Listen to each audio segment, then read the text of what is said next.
Yes, you are now listening to the sound of Sports Reports as ordered. We back in the building. The playoffs are on. Can Houston force a game 7? We gonna talk about it. The Lakers are at home. I'm happy. We gonna talk about it. Shout out to Julius Randle for doing all the great things. But of course, I'm not alone. I got the one and only, the world famous, the world renowned, born in Texas, raised in VA, representing New Jerusalem. I didn't look up a fact today, but what he told me was New Jersey would have out-thugged and got rid of Detroit in 4. Absolutely. He is New Jersey Nets. Mr. Logical. ABA style. Don't bring feelings to a fact fight. Don't do it. And of course, it's me, your unorthodox statistician, coming to you live from the Alamo, going left so much you thought I was southpaw. Ryan Garcia should have done that. But anyway, I am 2-5. Like, review, subscribe, share, rate, do all the free things. Do all the good things and take you a sip of a liquid death. Yes. So, Mr. Logical. I'm listening. I was talking to somebody earlier, one of our hot box brethren, and the newest edition, and he was telling me, nah, man, the Lakers were supposed to at least make the Western Conference Finals. And I said, you are, and la la la. Great movie. Shout out to Ryan Gosling and Emma Stone. And I told but it's him, a movie. It's a movie. And I told him the only reason that you and a lot of other people thought that the Lakers were going to make a run is because you were looking at names and nothing else. It's the same thing that has plagued the Lakers since LeBron has been there. Now, granted, they did win the title in 2020, so let's remember that before I go any further. But, you know, it was the same thing, right? You could have got somebody young and dynamic. You could have got somebody that a defensive stopper. You need shooters. What did you do? You went and got Russell Westbrook. And then proceeded to blame him for everything that went wrong with that team when the team was flawed. Like you were even talking about, why is Pelinka still there? Like he need to go now. Yeah, so Pelinka should have been going. Yeah, so then Luka falls into his lap. You know what I mean? And the problem that I saw outside of JJ Redick just being a young coach and doing some very questionable things is that this is the part where I make Mr. Logical kind of upset. So like I've compared LeBron James to Peyton Manning for years. They know how to play how they know how to play. So, and they're great at what they do. So you don't try to change them too much. They're the machine. They're the system. But when you got a guy like Luka, who's used to being that same thing, it just kind of, the wires get crossed from time to time. And while you're doing this and things are going bad, LeBron is a very demonstrative, frustrated person. Great word. I love that word. Luka is the same thing. So if I'm another Laker, a role player, a Rui, if you will, if I miss this shot, y'all going to blame me. The fans going to say I need to be traded. All this stuff. You going to miss the shot and we just let it slide. You're going to walk down the court. You're going to give up the fast break because you're talking to the ref. And then here we are. These things happen in a vacuum and the Wolves walk out in 5. Yeah, I mean, that's dead on. That's literally is dead on. Like I said, I had picked the Lakers to win in 6 just because I thought the jump shooting role players would hit enough shots, considering that their only requirement, like I said, the 4 for 9 conundrum. I just was like, can you go 4 for 9 of your 9 opportunities? Because you're going to be open. LeBron's going to draw attention. Luka's going to draw attention. Even when LeBron was taking his offensive breaks to go on his defensive spurts, because like people talk about game 4, that was one of those games. He was like, listen, I'm getting every loose ball. You see him dive on the ground and roll on Ant's ankle. He was getting the deflections. He was getting the blocks. He went for the defensive play that ultimately was reversed and turned into a foul. But he spent that whole second half basically like, listen, I'm playing the whole second half. I can't put up 12 shots. Mm-hmm. I gotta use this energy defensively. And he was doing it well. Austin Reeves couldn't hit the ocean if he fell off a boat. Rui wasn't playing well. Gabe Vincent, once again, is a non-factor. He was probably, if you're going to sign anybody from that Miami team that made the finals, they probably should have gone for Strus, a bigger shooter that at a minimum, if he's not hitting shots at 6'7", I think Strus is probably like 6'5", somewhere in 6'5", 6'7" range. At least you could put him out there defensively. Where Gabe Vincent, if he's not hitting shots, he's of no use to you on the defensive end because he's not getting anything going through the hoop. He's not a dynamic on the ball defender in the pick and roll. So it's like they had a lot of gaps. And then I knew like they didn't have a big. I'm like, they don't have a big, but you can combat Rudy Gobert by just bringing Jackson Hayes out of the paint and have him flashing and catching lobs. But when they stopped playing Jackson Hayes, I was like, so none of this makes any sense. So I think, and there was video of LeBron like dancing with like 4 minutes left.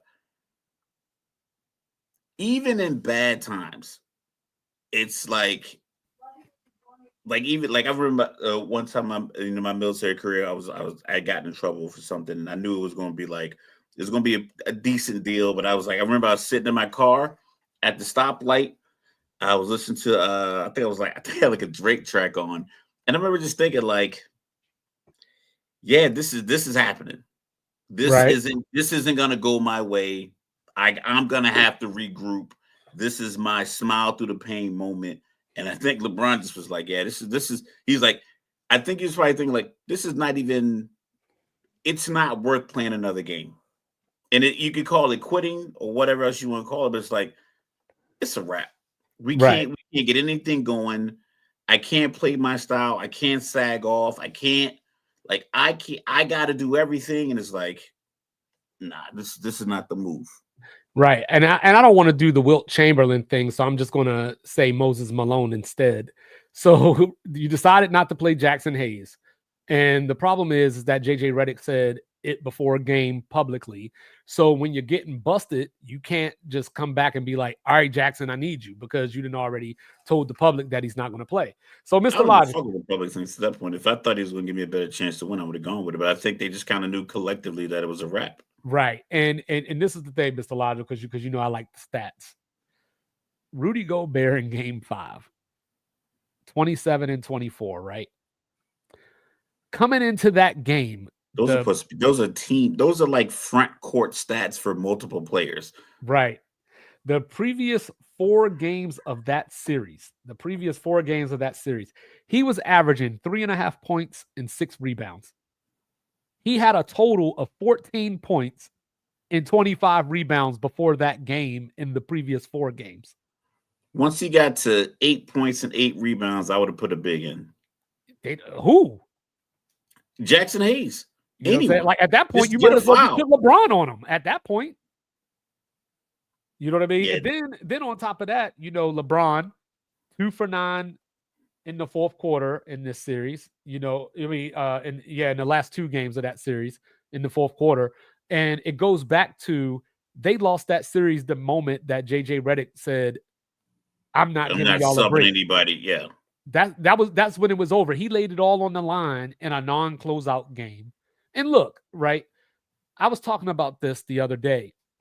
You could bring Gabe Vincent in for about 3 minutes. Leave LeBron on the floor, but take Luka out, put Gabe in. Take LeBron out for 3 minutes, put Finney Smith in. The NBA TV television timeout breaks, reviews, flagrant foul reviews, all of these things are built in for everyone to get breaks. The refs, the commentators, the researchers, everyone gets an opportunity to get a break. You get the people on the floor to do the dunks or the contest. Everybody gets a break in this game. It's built into the fabric of the game. When the TV timeout is coming up. So the possession or 2 before that, call a timeout or on a foul. You know what? Even bring Luka and LeBron off. I'd rather take both of them off for a couple of minutes, get the TV timeout, get that minute, and give them like 7 or 8 real life minutes for both of them on the bench, come up with their game plan, sit, break, think it through, and let these other guys like Austin Reeves run the offense. Rui's out there, Finney Smith, Jackson Hayes, and maybe Gabe Vincent. It is not the prime lineup, but nobody's bench is full of superstars. And for some reason, over the last few years, the Lakers have seemed to miss the boat on developing depth and developing confidence with that. That was like, you don't get confidence playing with LeBron. You get knowledge. And if he gives you the ball back and you knock down the shot, but I need to be able to show what I can do with these guys on the bench. Since LeBron's gotten there, I don't think the Lakers have even tried to bring in a guy that could run the second unit. I know they tried it with Westbrook, but Westbrook is inherently a starter. Right. They don't have I know Jamal Crawford and Lou Williams and guys like that are like the quintessential six man. But there were guys out there available in conversation in free agency where you could have put them in with the second unit and made it work. And they never did it, to the point where every coach that's been hired and fired, they don't have any tape that they can go to of a type of lineup that you can use when LeBron's on the bench. It just doesn't exist. Not a successful one anyway. And that's the other problem playing with a guy like LeBron. And I don't mean this as a knock to LeBron. I just mean it as that's what happens. Young players don't generally get a lot of play, because when you have LeBron James on your team, it's championship or bust most years, if not every year. So I can't afford to let Max Christie develop. I can't afford to let Dalton Connect develop, because that's taken away from what we need to do in the ultimate goal. So Max Christie, wasn't getting playing time in LA, went to Dallas. He was out here scoring 17 points, hitting 4 threes in a game. And it's like, guess what the Lakers need? More shooting. Like you had it in your Connect could literally get. I don't care if I wonder if they're going to trade him because of what happened. Like, is he just not mentally there? I don't think it's a mental thing. I think he has a stubborn coach. And I think he has a stubborn coach and a demanding leader on his team. Dickhead coach too.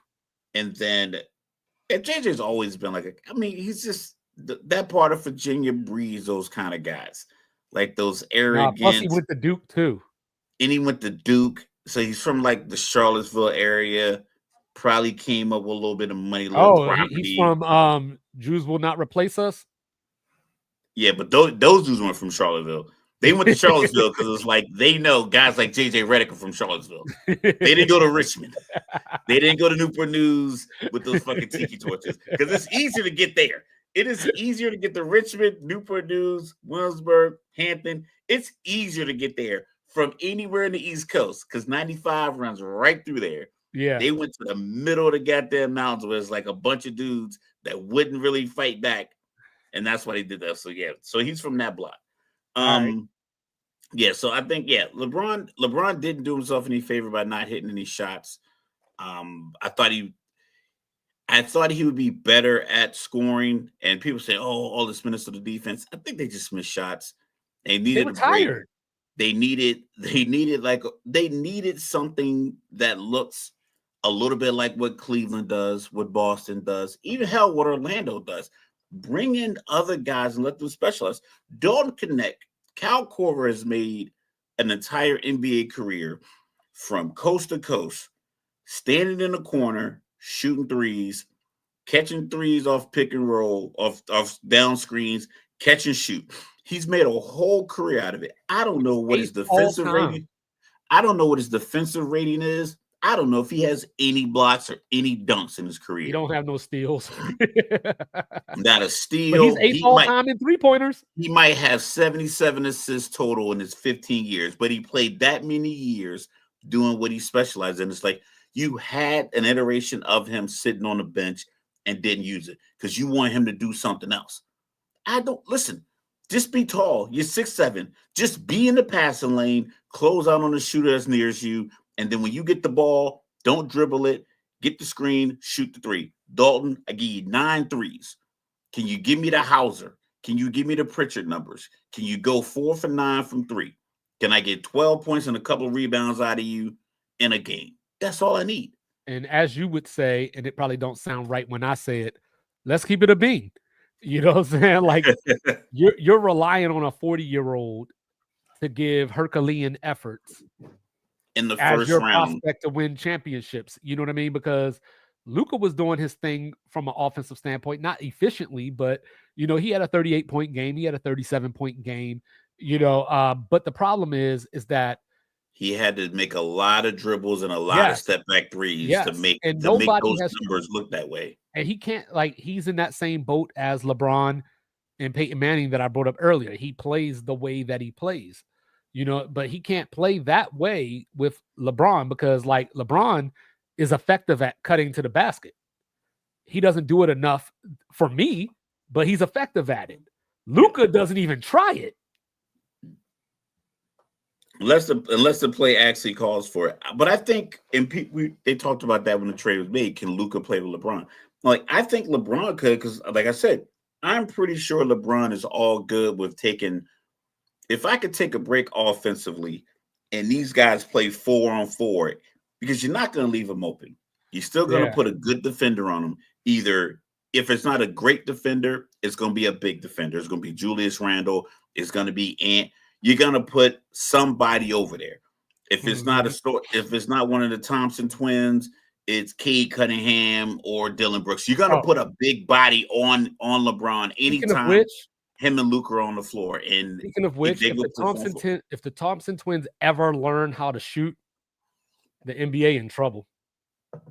Yeah, they better work on it. But yeah, so that's the piece. So it was.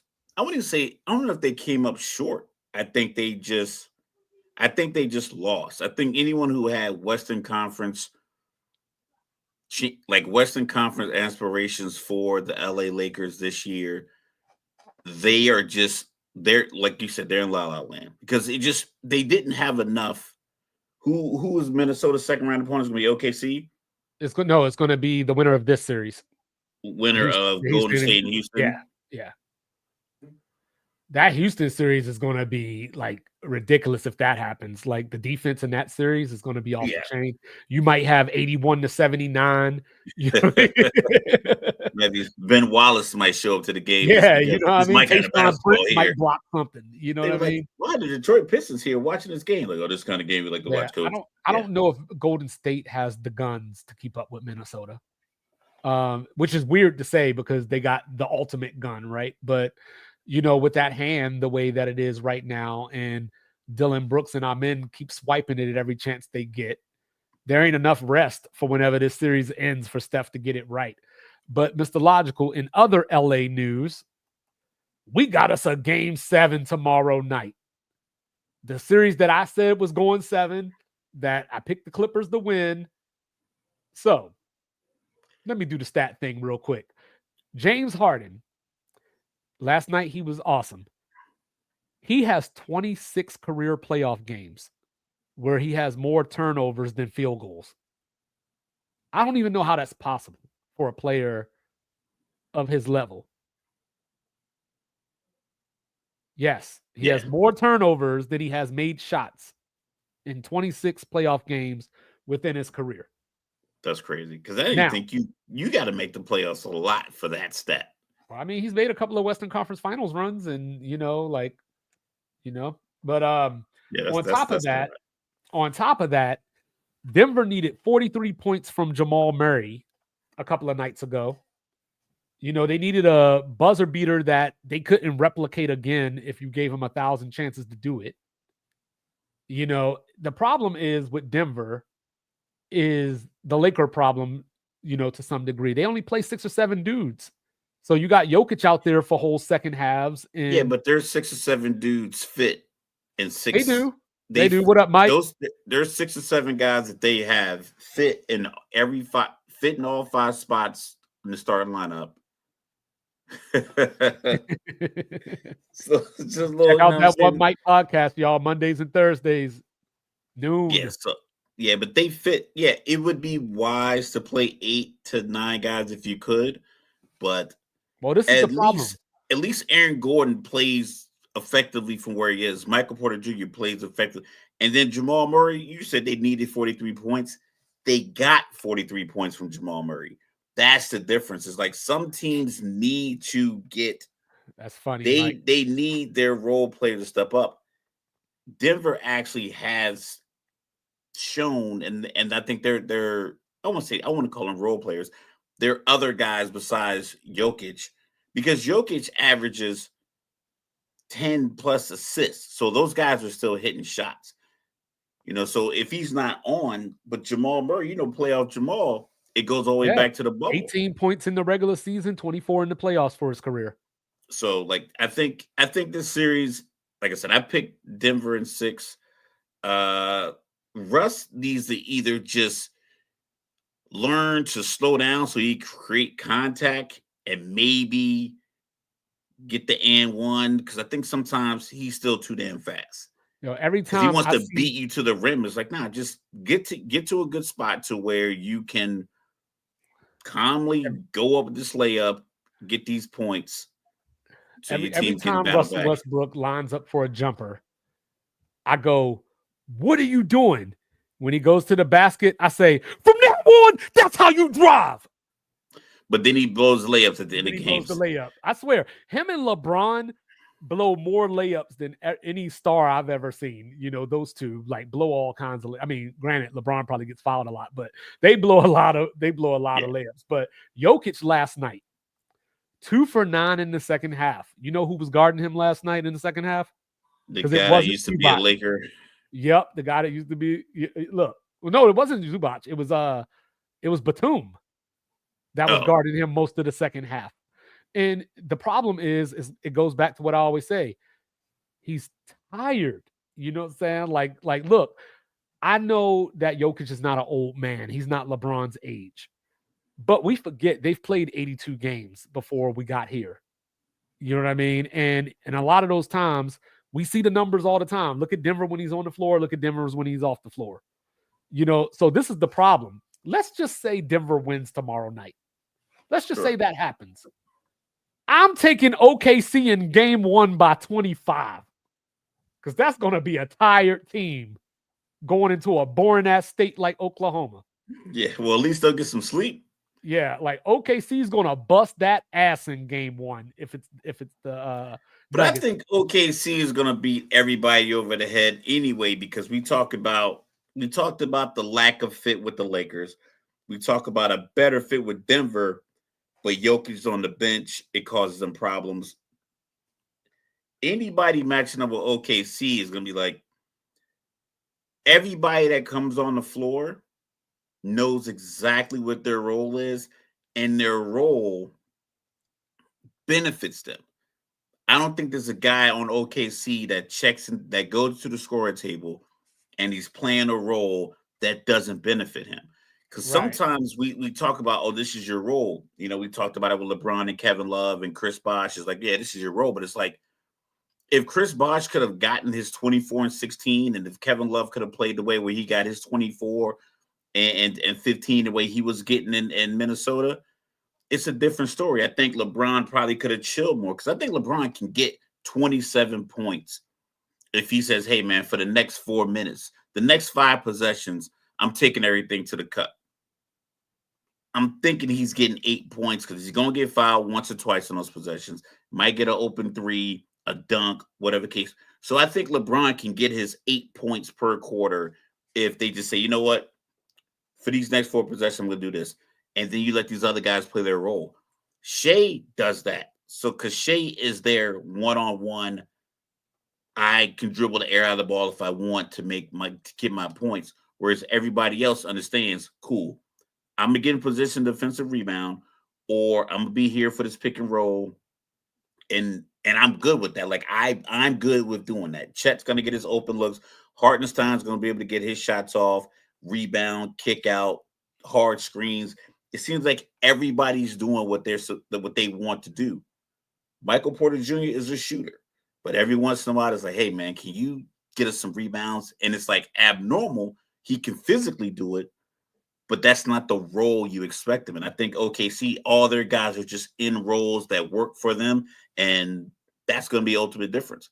Yeah. So even with all the names that are going to come through there and people think OKC is boring, it's like, yeah, they got 8 or 9 dudes that know exactly what they're doing for 48 minutes. They always make the comments about like, I don't think he loves football or I don't think he loves basketball. That's how I feel about James Harden sometimes. Like, last night, he took 20 shots. Saying Casey Wallace, UK baby.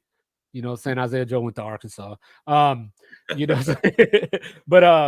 no, so Harden last night took 20 shots, 20 shot attempts. The previous 5 games, this is how it went. In game 1, he took 22 shots. Then he went 17, 14, 11, and 9. It doesn't make sense. Yeah. It doesn't make sense. Unless they're overthinking the game plan, which is something that I think teams do when they need to mask issues that they have. Shea is not going to have a game where he only takes 11 shots. He barely has a game where he takes less than 11 free throws. OKC won by 30. Yeah, that means he sat the whole second half because at halftime the score like was when they win by 50 and stuff like that. 84 to 39 at halftime. Some crazy 75 to 39 at halftime. He didn't take a lot of shots, but so we got 86 to 84 Rockets at the end of the third. So we're 12 minutes away from another game 7. But look, Mr. Logical, I believe in God. I don't think people would ever say that I'm religious, but I feel the need to pray. The Knicks are about to get sprayed all over the Atlantic Ocean. The Knicks are the Buffalo Bills. No, they don't even know if they're that. Buffalo at least made it to the Super Bowl a couple of times. not talk about not as far as like how far they progress, but how good they look as like just if you just look at the Knicks. They play very well together. They play hard. The fan base is dynamic. New York is crazy when the Knicks are good. And it's like, no matter what, you can't beat the next team to get to, because at this point, this Knicks team making the Eastern Conference Finals would be the equivalent of the Buffalo Bills making the Super Bowl. Okay. It's like getting over that next hump. Your fans love you. The media loves you. We love your star player. We love your coach. I mean, McDermott doesn't really get a lot of heat, but he's not a cat. Like, people want to get rid of Brian Daboll. Like, people like, they can see why he would get fired. People like, we get it. But McDermott, me and you go back and forth every year. It's like, listen, what are you going to get if you try to replace a guy that's, they come up short, but are you going to go get some guy who's never done it before and that guy's going to get that team over the hump? It's just unlikely. People love Tibbs. The Knicks fans are nuts when the Knicks are winning. They were talking about the Knicks when I went to the Yankee game a few weeks ago. New York is ablaze when the Knicks are good. It's just that Boston does what they do so well, and they've never, over the last, since Tatum's gotten there. So you got the Boston 3 party. They had a little trail off, but they made the trade. They got everybody out to Brooklyn. They use all those pieces. I don't think Boston really had like a down year where it's like they looked like completely discombobulated for multiple years. And then they got Jason Tatum because all these deals that they made, and they were immediately, back in leading the Eastern Conference. So what they're doing now is it's just like an old boxer in the gym. And the young guy wants to come in and he's like, listen, man, I'm telling you, all I'm going to do is jab you and throw right hooks. I'm letting you know that's what you're getting. I'm going to give you a double jab and a right hook. That's so you were watching Raleigh earlier. I'm letting you know, as soon as this bell ring, this is what I'm going to do. And then the young guy's like, yeah, I see you. And he get that boom, boom, hook, boom, boom, hook. And he just moves, boom, boom, hook. And it's like, I'm working my ass off here. I'm running hard. I'm playing hard. I'm doing everything I can. It's like, Boston, listen, we're so accustomed to do what we're doing here. There's nothing you can do to stop it. Yeah. I'm going to just go ahead and say it. I'm taking Boston in 5.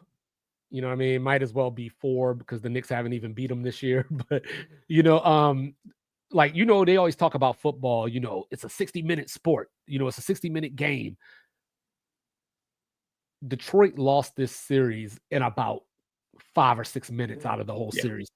You know, there were at least 3 games that Detroit was up in the fourth quarter late, and the Knicks just came storming back, to include the closeout game. They came back, got a 7-point lead, and just fell apart. And you know, and look, cover your ears, Mike, because you know, look, I know that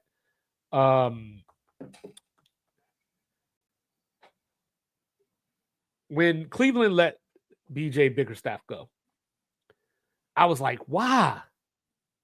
Like, why? Like, you know, he's taking a team that shouldn't be nowhere near where they are and have them looking like a threat.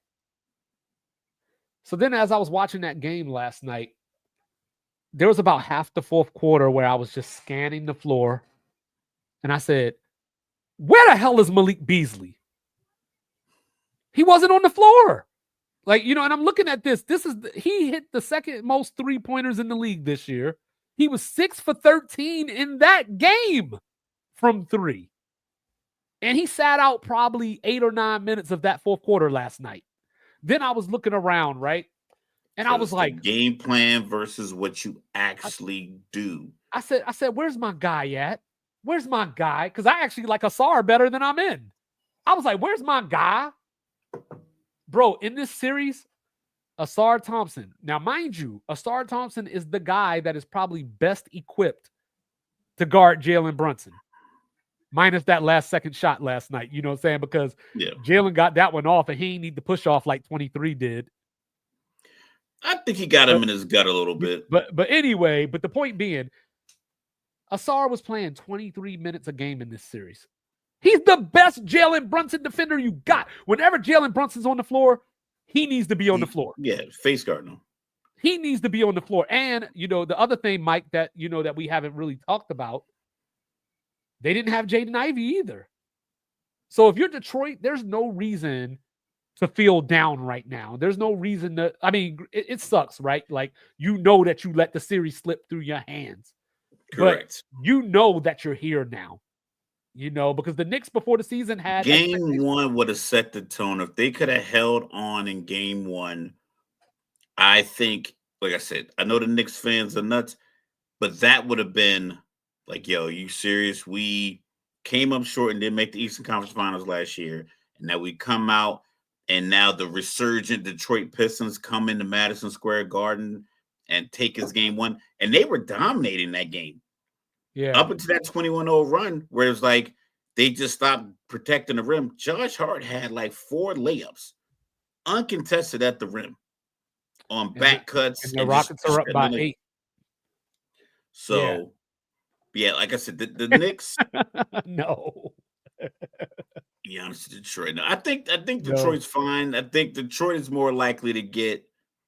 I think they're probably, maybe they talk to the Lakers to get Dalton Connect and just get another shooter. And you also got to remember, too, outside of Jaden Ivey not being there, we got to remember Beef Stew didn't play after game 1. You know, so one of their best rebounders was gone, too. And, you know, and the crazy thing about it, let me talk about old pussy for a second. I mean, Kitty Cat. Let me talk about Kitty Cat for a second. This man was getting clamped up by Toby Harris. You know, so who I know that he's probably, 3 or 4 inches taller than. He's probably about 20 to 30 pounds heavier than. Nah, they're probably closer in weight. 6'9" to 7 foot. That is like a big fat kid. 6'1" to 6'5", I can see like someone struggling, like the 6'1" guy guarding the 6'5" guy. Yeah. But at 6'8", 6'9", and you're guarding a 7-foot guy, the 7-foot guy is not that nimble. Cat's not nimble, and he's a good shooter, he's a streaky shooter. But he's not that hard to defend. He's not like, we saw that with the DeMarcus Cousins picture when he was standing there like this, and he was like banging into him. He's never really been a big that played like a big down low. He plays like a 2 guard that's down low. But the Knicks got too much perimeter shooting for him to not play down there. That's the problem. but then get the ball on the block and just shoot your turnaround. Just shoot your he pull can't up. do that now because now he got 7-3 coming to his face. Pause. You know what I'm saying? With 7-3 is coming at him now. Oh, I don't think I'm West. And you might not even need Porzingis. You might put Horford on him, to be honest with you. Yeah, I think Horford's gonna drain him, and He's then that dude eliminate him. He's gonna wipe him out. And then I think Cornette wipe out. That's then what Cat is looking. But I think Boston they'll sacrifice and put a big out there that doesn't score. Luke Cornette or somebody like that. Cornette catches the lobs. I'm talking about even going deeper than that. They'll put a guy out there. I'm like, yo, just go out there and frustrate them for a couple of minutes while Porzingis and Horford get a breather. We're up 12, we're up 13 because Boston's going to do their thing, and we know Tibbs is going to run those guys to death.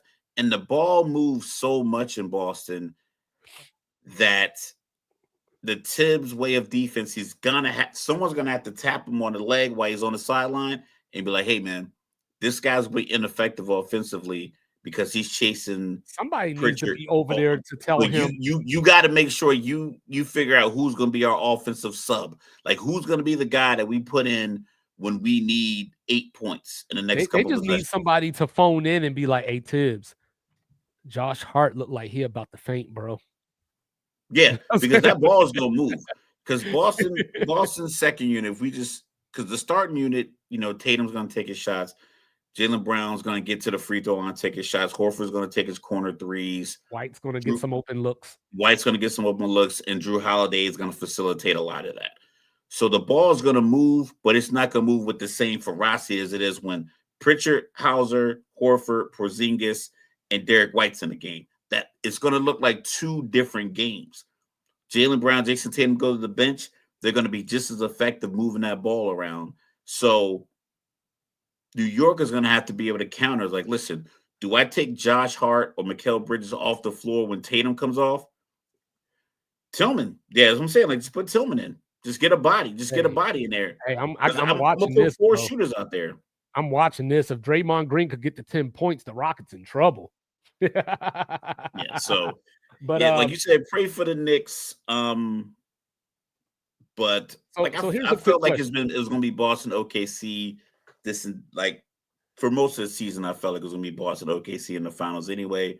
So a lot of this is just a formality for television purposes. Here's a quick question for you.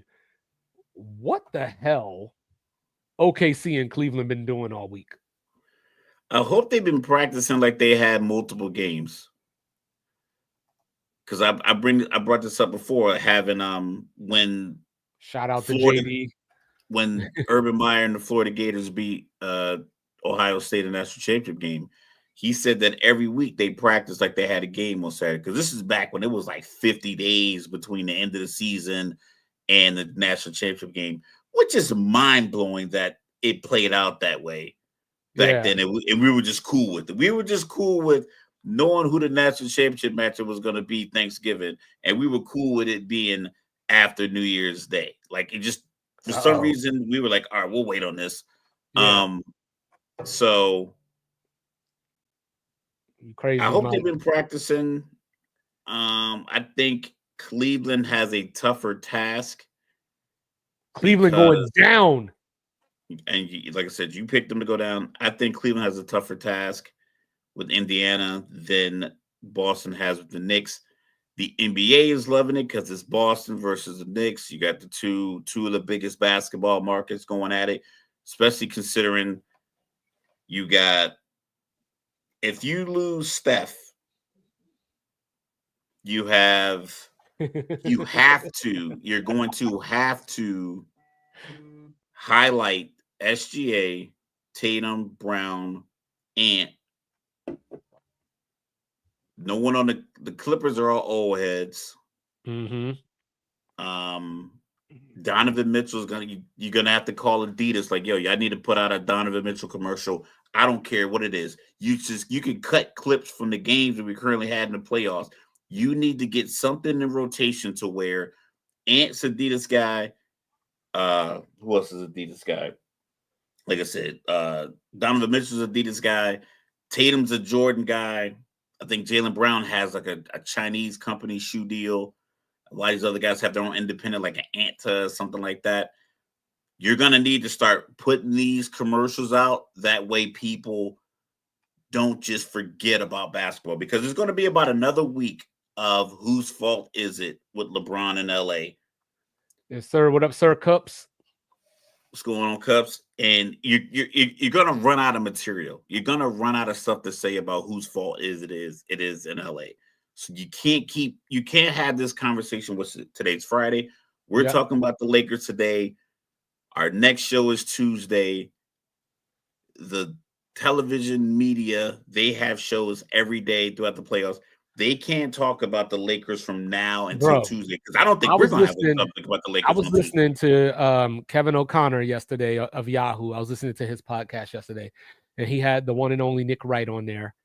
They talked about the Lakers for about 49 minutes, and he said, Kevin O'Connor, he said, "I'm sorry to everybody else out there. We'll talk about everybody else tomorrow because the Lakers lost, and this is a big story." And I was like, bro, you could have talked about the Lakers for 30 minutes and got 10 minutes in on something. You know what I mean? It's ridiculous. But anyway, enough of the Lakers. So if Houston wins tonight, how much, and this is just a random question, if Houston wins tonight, how much of 3-1 do you think goes through Steph's head?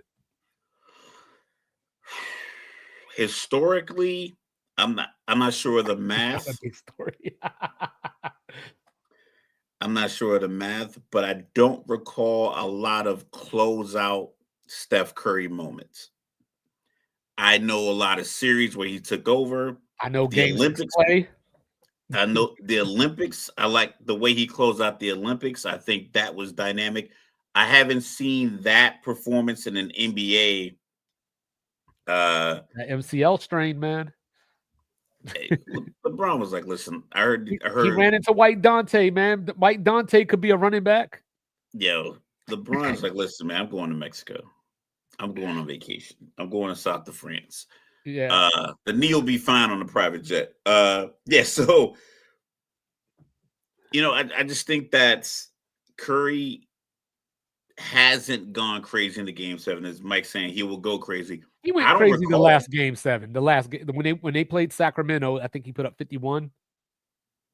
Okay, but that was when Draymond stomped on Demonis. Was that the game? That was the series. It was that series. Yeah, it was that series. Yeah. Okay. So, but like I said, it doesn't happen enough to where I expect that to be the case, because we talked about Game 7, the 3-1 with Cleveland back in the day. They only scored 89 points that game. That might be what they scored in Game 7 against Houston too, because Houston's going to lock them up. I mean, Steph might get 30, but ain't nobody else unless Jimmy shows up. So that's what I mean, and it's at home. Granted, it's first round. Rockets up 9 right now. It has to loom. It has to loom in your mind, considering that they pulled everybody in the third quarter of Game 5. Yeah, what do you think about that before we move on? Because, I mean, they're an older team, as far as Steph, and Jimmy's been hurt. Draymond's a little, do you just be like, we got them, guys, we're going back home? Or, or cause I don't like it. Like, I say at least play the third quarter. And then if we're still down this much at the start of the fourth, okay, we'll pull the plug. Yeah. But nah. But I think if you leave them in there, then the grind and trying to get back. Yeah. You said so. Mike said he had 37 in Game 7. In Game 7 against OKC. Okay. Yeah. Like I said, I don't doubt that he can perform, because I think he's a dynamic player. It's just that we rarely think about Steph and elimination games going hand in hand. We hear Kobe. You have obviously LeBron stats, Jordan. So I would be worried if I go back for a Game 7, considering it's on the road. And, you got a team that was down 3-1 that forces a Game 7, and they're at home and they're young. They don't have a memory of blowing a 3-1. Tired. The Warriors are tired. You know what I mean? Like these young boys been running up and down the court on them, and we talked about this. Like I know you picked the Rockets in 5. because you thought the same type of thing. I picked Golden State. I mean, I'm sorry, Houston is 7. But like the thing about it for me was Houston should have won this series already. They missed 14 free throws in game 3. Şengün missed the game-winning shot in another game. So like Yeah, he Houston's was right very there. timid. He was very timid in one game when they were like leaving him open at the free throw line. It's like, that's your shot. Yeah. So and I think a coach like Ime, and you know what I'm about to say, and I hate that I always say this, but it's just the fucking truth. You know what I'm saying? It's just going to depend on the refs.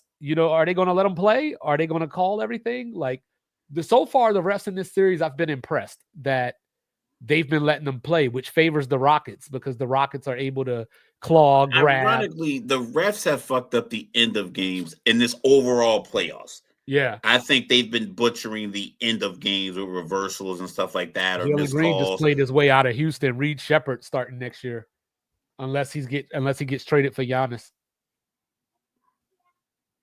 Man, Reed Shepherd ain't playing. They keep talking that he's the most impressive offensive player. Cool. We'll see. He had a 49-point G League game. Like, I'm tired of y'all. I'm tired of y'all taking all these pot shots at my Wildcats. You know what I'm saying? But anyway. Yeah. So yeah, I think pulling everybody game 5.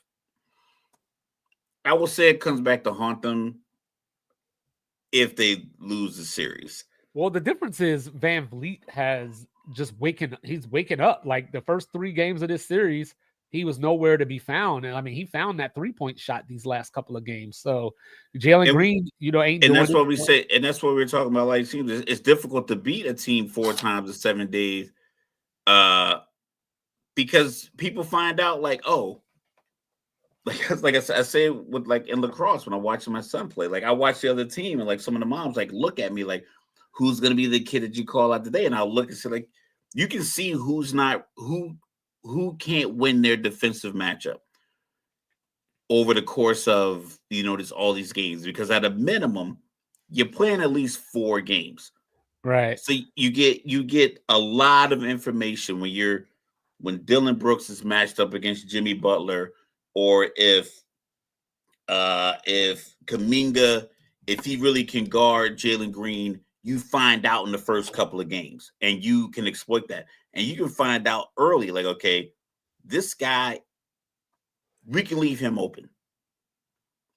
Or this guy, we can rattle him with this. Or we can, see Van Vliet just hit a 3 right when I said that. Yeah, so we can blitz this pick and roll because when this guy has the ball in his hand, he, 3 times out of 10 makes the bad decision or bad pass. So you get all these tendencies in a couple of games, and that's why, like, these series kind of can change over. Steph be sad. He be trying to pull up, and he see Dylan Brooks. He be like, "Not you again, dog. You." So, but hey, we were talking the other day. This year so far, or I guess yesterday was the deadline. So there was 105 upperclassmen college basketball players that have declared for the NBA draft. That is the lowest number since 2015. So I was going to ask Mr. Logical, with NIL, the portal, all that good stuff, is this the new normal? Yes. And that number is going to keep declining. It's the new normal. And if I was able to advise a young basketball player in college who is a freshman and maybe you were highly recruited and you got a decent NIL deal, granted, these guys getting $7-8 million NIL deals, more than likely they're going to go to the NBA as lottery picks and get decent deals. Maybe even they have, because like Cooper Flagg already has a New Balance deal, so he already has a shoe deal. That's some white boy shit right there. Him, Kawhi, Cameron Brink, Tyrese Maxey. Steph is Under Armour. Okay. Yeah, Steph's the one Under Armour. Shout out to Maryland, you know what I'm saying, Under Armour headquarters. So I think the college basketball landscape is going to stay this way because, like, I'm looking at it now. So estimated average NIL deal for top 25 college basketball players.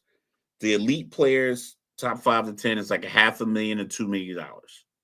right? Okay. Those are like your star players, like your blue blood schools, like Duke, Kentucky, schools like that. Your mid-tier guys, anywhere from 200 to $750,000. Okay. So that's the Clayton that went down to Florida. He got $1 million. He got a couple million, right? I'm sure he did. You're the college sports guy. How do you think he transitions as an NBA prospect? Oh, I think he's going to be Jamal Murray 2.0. Okay. Did you think that before he won the national championship this year? I thought that about midway through the season this year This because season, but like before he got his before he was NIL at money. before he was at Iona, so Yeah. he wasn't on So TV. he from Iona declaring for the draft, you're probably just basically locking yourself into the second round. But you go to Florida, you get a couple mil, and then now you can either graduate and maybe transfer again or come back for another 2 million.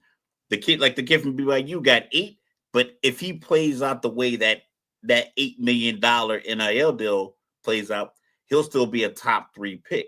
Whereas give me a guy like the guy Sears that went to Alabama. Yeah, Mark I'm Sears, not I'm not sure if he is an NBA first round guy, but North Carolina will pay him $2 million to come play there for next year. You see what I'm saying? So it's like yeah. I think a lot of these guys will be able to say, I'm a second round talent once I'm evaluated by NBA scouts because I'm Right. only 6'2.5". I'm only 6'3", or I don't have elite leaping ability. But I'm a college $2.3 million guy for 1 year. So I think more guys are starting to take that fact. And like I said, if I was advising a young guy, I'm like, yo, if you think you're going to be a second round pick, but you don't mind transferring, then I was just keep going to school, graduate, and get your money because it's still basketball and the money is better. So, And like, see, and that's the thing, right? Because the thing that makes me happy about NIL in this conversation, because I know there's still a lot of people out there that don't like it, but the reason that I love it, just bear with me for a second. So I'm sure you remember Kobe, Dwight Howard, T-Mac, Kevin Garnett. I'm sure you remember those names. correct. Maybe you even remember Darius Baisley. Maybe you remember Jonathan Bender. Not a lot of people remember Corleone Young. Not a lot of people remember James Lang or Usman Cease, because those guys did the same thing that Kobe and those guys that I mentioned before did. And now they're nowhere to be found. And they didn't have the NIL to fall back on or like anything like that. So they were good enough, according to those to people in the know, to just go straight to the NBA. And it didn't work out. So now you provide that buffer, because I don't like the fact that they took the one and done away. Because, America, right? You got the right to do X, Y, Z. So if a guy wants to go from high school to the NBA, let him. That's his life. That's his decision. Yeah. But but now you can bring that back, because now Al Harrington is another one. You have that buffer now of, you have a reason for a kid to go to college now. You know what I mean? And you can lessen some of those type of stories. Let me tell you about another guy. You know I love Kentucky. Let me tell you about Daniel Orton. Do you know who Daniel Orton is? I cannot recall. No. Daniel Orton was DeMarcus Cousins' backup at Kentucky. He was a freshman just like DeMarcus Cousins. He finished that year 3.4 points, 3.3 rebounds, and was drafted in the first round of the NBA draft. That was the night that I lost respect for Calipari, because 5 UK players went in the first round, and he said, this is the greatest night in Kentucky history. And I said, bitch, go win a title. You just lost with this same team. You know what I'm saying? So there's that. Yeah. But what about Shabazz Muhammad? You know what I'm saying? He could have stayed in college another year if there was some NIL. And I go back to the days of people like Felipe Lopez, that had New York City on lock, went to St. John's and was supposed to take off, went to Sebastian the NBA. Telfair. I think he would have got. I think like I said, right now, if his body goes back to he's 18 and he's available this summer to go to the NBA draft or college at what 6'1", 6'2", we're stretching it. I think he easily gets called by Cal, who just lost Stojakovic's kid. Like, listen, we'll give you $2.5 million to come here, and you can put up all the shots you want. You can average 25 points. We're gonna pay you. You're gonna live here, So, or you can go to the NBA, play. Ooh, that's a name. Play 82 games versus best case scenario in the college, you're playing 40. If you make it all the way to the Final Four, 40 is the max. Yeah, you're about 40 games. Yeah. So I can play 20 something home games because I'm the top school. I'm Kentucky. Kentucky's not playing that many road games. They play a lot of games where the smaller school comes to them. You're a big man on campus. You're getting paid a lot of money. Mm-hmm. And based off the draft, it's not a lot of guys that are drafted around 6 foot that get a lot of burn. Like Dillingham got drafted. I think they listed him at 5'11" or 6 foot. He will be replaced by a guy that's 6'5" that can give you a little bit more defensively in the NBA. Right. Because there's not a lot of 5'11" guys that have the green light. Trae Young, Dame, Steph, Kyrie. They're probably the smaller guards that have green lights. It's not a lot of Jalen Brunson. There's not a lot of guards that get that green light. So you got to work your way into that position. But meanwhile, you're on a team with Ant. He has all the green lights. But it's like, okay, cool. I can go to North Carolina State and play there. So I think I think if you're a second round guy, but you have enough personality where you can, get you 1.2 million to go to another college, do that, finish up school, do your homework, get your degree, be a graduate student, start working on your master's, and leave college with about $6 million in life earnings. And you could sit in your 23 room. years old. And you could sit in your room and watch Golden State losing by 17 to the Rockets because Steve Kerr wouldn't play you anyway. And that's another thing. The NBA head coaches are all older guys, and they're looking at like, I need experience on the floor. It's like you don't get experience from the bench. Right. Like I work in a flying squadron. When we get new pilots in, they don't sit in the back while the experienced pilots fly and just ask questions. They sit in the right seat, and the experienced pilot sits in the left seat, and they say, "Hey, you got the stick. What you doing?" I would get why I get why you would want to maybe sit a quarterback, right? Game speed, like just watch for a second and process what's happening. But in basketball, that's not it. It's just put the ball in the hoop. Don't let him put the ball in the hoop. Because a quarterback, your backup quarterback can stand 10 yards behind the line of scrimmage and watch the play and have the offensive coordinator or passing game coordinator standing next to him in practice explaining why this is why Tua threw that route in this coverage. So in this coverage, this is because it's very like guys looked like he was wide open, but you didn't see the spy. You didn't see this guy. So this pass got deflected because in this fire zone, this guy comes on the blitz. This guy drops here. So all that information can be processed without him making a single mistake. On a basketball court, I got to because athleticism on the basketball court is your advantage. Yes, having understanding of the game and everything else. But like Coach Carter said, what did I teach y'all to do? Run. Yeah. What do you think I want you to do? Yeah. Run. You can do that and win. Yeah, I think that next year, Steve Kerr's last year. I know he signed that 2-year, $35 million extension, which was like the highest for a coach in NBA history. So I think I can see him rethinking some things. I know he had the health issues, dating back for the last few years. I can see him rethinking, like, you know what? Especially if they lose this series.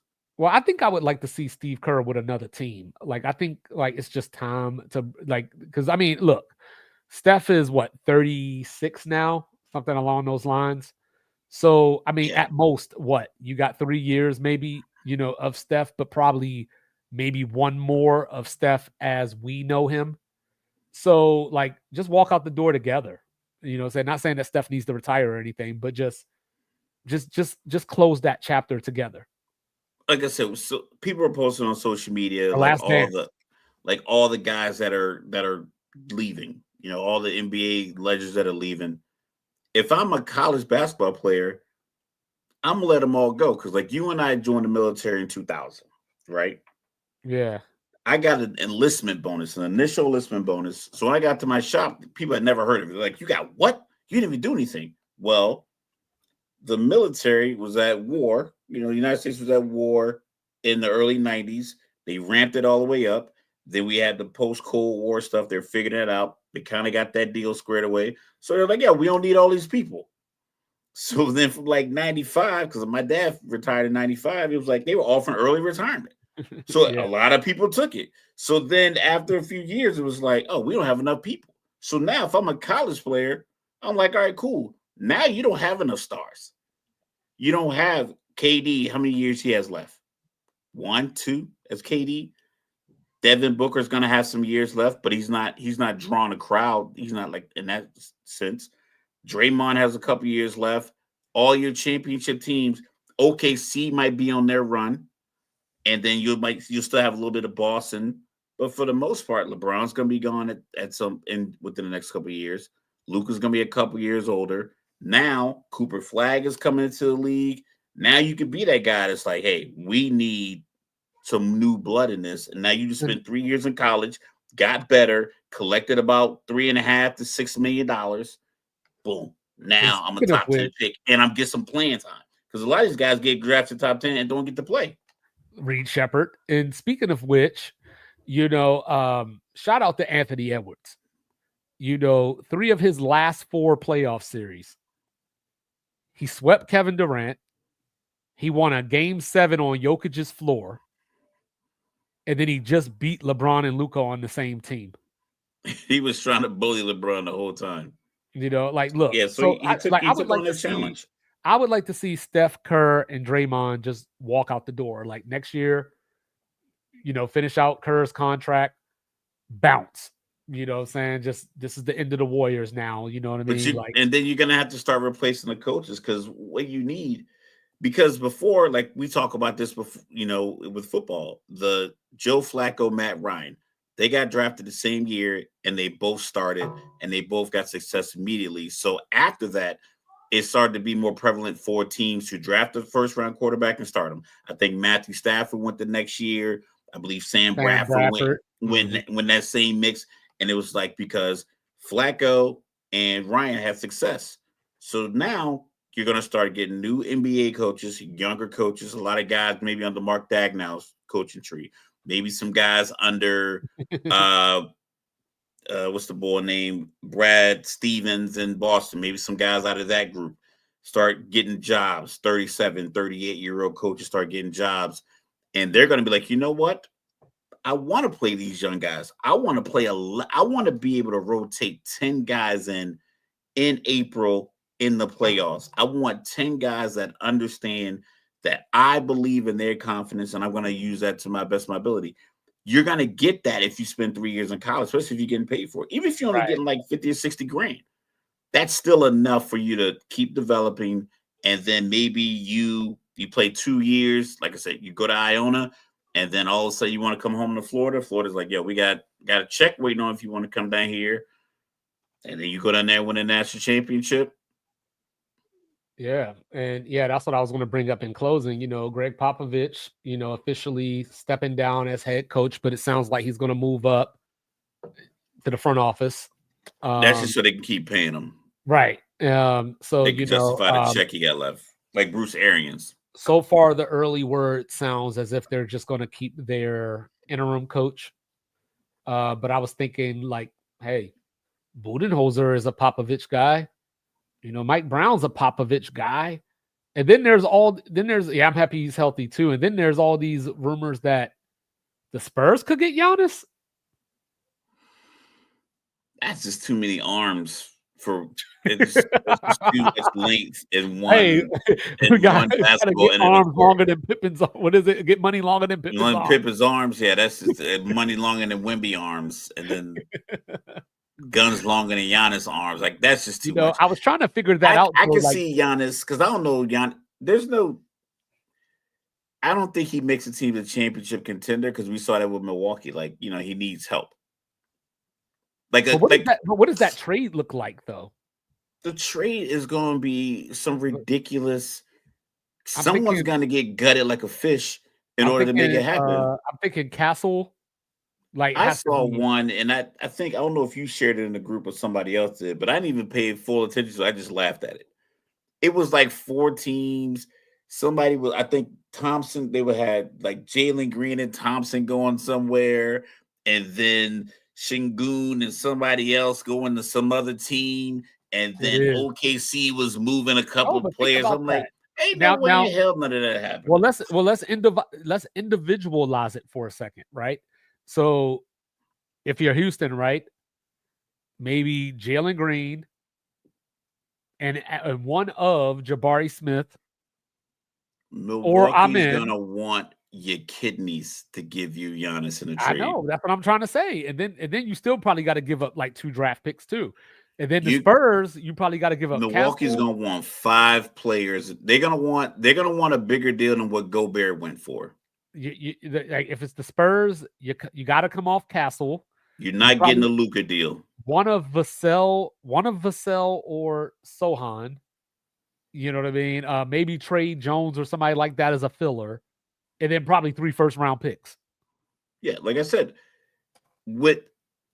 even though the Lakers lost their series and Nico Harrison starts, it seems like he was a prophet. No, he still has to rebuild that team. He was a prophet. And Kyrie's not coming back. Nico was season. right, damn it. So Nico was right. That's still trade. Yeah, we got to. Yeah, and think about it like this. They allegedly they called Milwaukee. You know what I mean? But like, you're not going to get Giannis if you're calling Milwaukee. They're not going to give you the deal that Dallas took. See what I'm saying? If I'm Milwaukee, I'm starting with the Gobert deal because I think Gobert was 5 players. Mm-hmm. It was like 4 first-round picks and like 5 players or something like that. It was 9. Well, that's because they had to get the money to match. So they had to get the money to match. That's why. Yeah. So I think Giannis is making a lot of money. I think he's making the same amount, maybe more money than Gobert without doing the research. But I believe that money's the same way. You probably got to throw Vassell in there because he's probably the highest paid player on the Spurs right now. Castle's still on the rookie deal, but you want him just because of the potential. Like, I'm giving you Giannis. You got to give me the rookie of the year. You know, so I mean that makes sense. And if you're San Antonio, was like, why do I want to go this old? I thought about that. Not necessarily LeBron to Dallas, but I thought about LeBron not being a Laker next year. The only tricky part is paper towels there. I think LeBron's a Laker. Or he retired. I don't think he retires. I think he's a Laker. I think he's a Laker because it's like, what's he going to do? Go to another team for 1 year or 2 years and try to chase a championship at 40? You really think that's like... Do you forget what team is 30 miles from where he grew up? He's not going back to Cleveland. Go finish your career there? He's not going to do the Kevin Garnett tour. I think he might. You know what I'm saying? I think he might. Look, like I said, I admire LeBron's career 100%. I see Vegas as an owner. I think that's the next team that LeBron associates himself with. The team that goes to Vegas as an owner. I don't think he leaves LA because I think he can make those moves living in LA. I think he can make that. He can get that, raise that capital being in LA in 2 hours from anywhere in this country. Understandable, but it's like the brand, just being in LA, having everything, just Cali, it just makes more sense. Maybe, but he is the brand. Maybe if he goes to Phoenix because he is the brand. LeBron can make you care about Montpelier, Vermont. Yeah. I just like I said, I just don't see. I don't see the move because I don't think there's any place he can go in 1 year and win the championship next year. So why would Hey, you go just to play some other place and then do your retirement tour in a Dallas jersey? Like that just doesn't make any sense. It looked like Patrick Ewing when he went to the Magic. I could definitely see LeBron wanting Not the performance wise, the but I can just world. see like I can see I think the Laker retirement tour resonates more at the end of the career I think he than definitely wants the world to the fawn over him. post 40 ring chase. I think that would have more of a cachet. I think that would appeal more to him. Like I said, I don't want to speak for him, but just as a person who's kind of watched him, he's carefully manicured and cultivated his career. I don't see him going out throwing a Hail Mary in the fourth quarter of his career like that. I just don't see it. I know Patrick with Orlando. There was Olajuwon with Toronto. Yeah, and I'm not talking about performance. I'm just talking about like if you're doing imagine if Kobe would have got that Chicago, like they would have done the Chicago thing late, and now Kobe's in the Bulls jersey retiring. You're like, it doesn't even make any sense. That's why I said that I want Steph to walk out the door because I don't want to see Steph. I mean, I don't want Steph to see him dressed in playing for playing the in the Clipper, Hornets. playing for the Clip. Oh yeah, playing for his hometown Hornets. Yeah. Like when Tony Parker went to the Hornets. Like it didn't make any sense. You know what that was? That was Gangsters Don't Die. They just get chubby and move to Miami. That's what that Yeah. was. So D-Wade with yeah. the Bulls is another good one. Yeah. Yeah, it's just like that retirement, but he went back to Miami to do his retirement. Yeah. Like his retirement tour was in Miami. So him playing on the Bulls was one thing, but if he would have left and gone to Joe Chicago Montana with Kansas City. chasing, but he made a couple of playoff runs in Kansas City. I know, but still. But he didn't leave. Like I said, he like right now, it's like let me think who's in the NFL. Like it's like Aaron Rodgers. Aaron Rodgers making this playoff run with the Jets, the last couple of years, or making that attempt because they have a good defense, and then him going to the Steelers. Like, what if he says, "I'm going to Steelers. This is gonna be my last year." Now you got a bunch of pictures of Aaron Rodgers shaking hands with people, waving to the crowd in the Steelers uniform for his retirement tour. Top of his pizza and not in the pizza. I'm saying like it doesn't make any sense, and I think these guys they have a certain level of ego and confidence and cachet. I'm pretty sure they wanted to go on their own terms. You know what I'm saying, Mr. Logical. I got great news. Let's hear it. We got a second game 7, baby. Finished up. We got 8 seconds left. Oh yeah, there it is. It's over now. Yep, 115-107. The Rockets, game 7 in H-Town. You know what I'm saying? You got game 7 tomorrow up in Denver, 52-80. You know what I'm saying? Look, man, I am here for it. I think Pacers and Cavs are going 7. I think nah, that's the only one. Yeah, I think OKC sweeps. I think they beat Denver in 5. They beat the Clippers in 6. They beat the Clippers in 4. They beat Denver in 5. And then I think Minnesota beats Golden State in 5. And then I think Minnesota beats Houston in 5. No, I think that goes 7. I would have to see the matchup. I'd have to see how they defend how Houston defends the 3-point line against Minnesota. I just don't know if I don't think Golden State can defend the 3-point line against Minnesota. So I think I just don't know what if Van Vliet can keep up what he's doing right now. And Jalen Green has made it known that outside of that game where he tried to match his girlfriend's age, he's not going to show up. Then Dylan Brooks, like Oh, that would be interesting. Dylan Brooks and Ant. That'd be fun. Yeah, that'd be kind of fun. That'd be fun. They had some little smoke earlier this year. That'd be kind of cool. Like these Canadians be out of control sometimes. Yeah, you gotta line them up. Gotta You know what I'm let them know. saying? You know what I'm saying? I'm just saying, man. Like, What we got this somebody can game? bleed in the family, Crody. It just is what Planet it is. But Fred with the 29 piece. yeah, that's what I'm saying. Like, I don't know if he can sustain this. I mean, he's done it for the last 3 or 4 games now, but but the way he started the series, I think he's somewhere in the middle, right? He got to come back to the main at some point. Yeah, I mean, I think Draymond with his triple single again. Yeah, how many minutes did my guy play tonight? Let's see.